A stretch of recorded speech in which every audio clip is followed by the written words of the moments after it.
आदित्य ये बताएं, आदिल से जो आदित्य का सफर है आपका, कितना दूसरा था, कितना कठिन था चैलेंज इस राह पे चलना?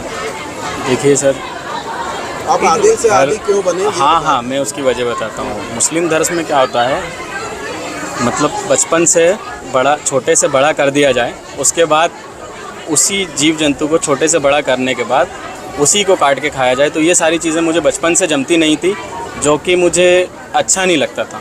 और पिछले कई वर्ष से मैं दादाजी मंदिर भी आना जाना कर रहा हूँ, सिंगा जी मंदिर भी जाता हूँ, महादेवगढ़ भी आता हूँ। और मैं जो भी कुछ मैंने अभी किया है, ये सारी चीज़ें मैंने अपने मन, दिल, दिमाग, सारी चीज़ें खुद ने किया। मुझे किसी ने कुछ करने का बोला नहीं था। मेरा मन था, काफ़ी लंबे समय से मेरी आस्था थी, वो आस्था आज मेरी पूरी हो गई है और मुझे काफ़ी अच्छा लगा। क्या किया आपने, क्या से क्या बने? मैं आदिल पठान से आदित्य आर्य बन चुका हूँ।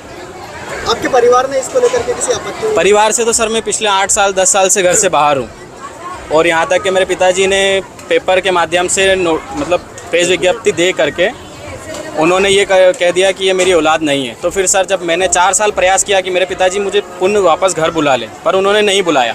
तो इसी कारणवश मेरा यही परिवार, यही सारी चीज़ें मेरे, और इसी कारणवश मैंने घर वापसी। कहाँ के रहने वाले हो आप? कितने सदस्य हैं आपके परिवार में? हम लोग पहले नर्मदा नगर पुनासा डैम के रहने वाले थे, अभी रामनगर में हमारा घर है।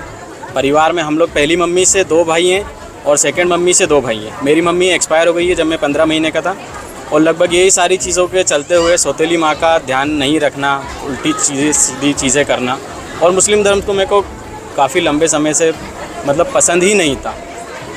मैं जी रहा था, और क्या है, किसी कारणवश मुझे लगा था मेरे पिताजी वापस बुलाएंगे, पर उन्होंने नहीं बुलाया। मैंने अपने मन से गृह वापसी करी है। इसमें मुझे कोई किसी की ज़ोर ज़बरदस्ती, कोई आपत्ति, कोई दबाव नहीं है किसी भी तरह। आज क्या क्या किया आपने? आज यहाँ आके सबसे पहले मैंने स्नान किया, बाल दिए, उसके बाद शिव जी की पूजा की, उसके बाद महादेव की पूजा की।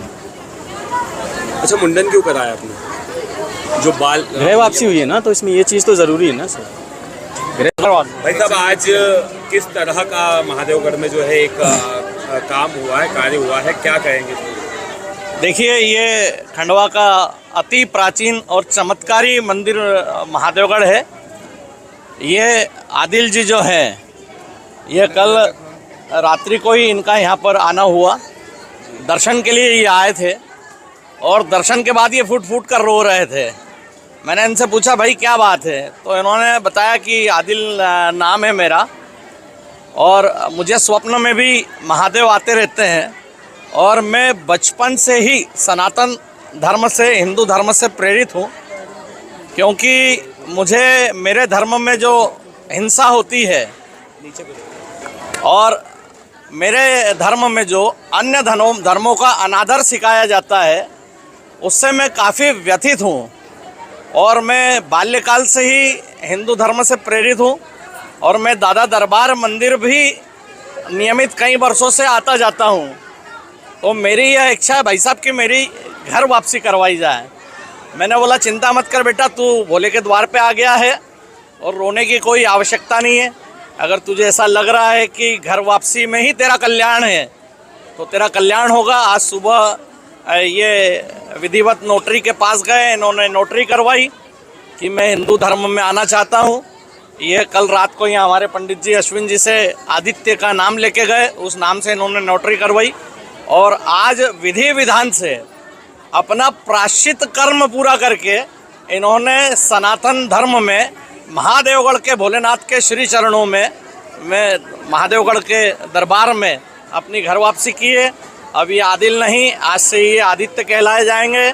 और यह जो है आदित्य आर्य, ये भोलेनाथ के पुत्र, और माँ पार्वती इनकी आज से माता होगी। और हम सभी की ओर से इनको ढेर सारी शुभकामनाएं।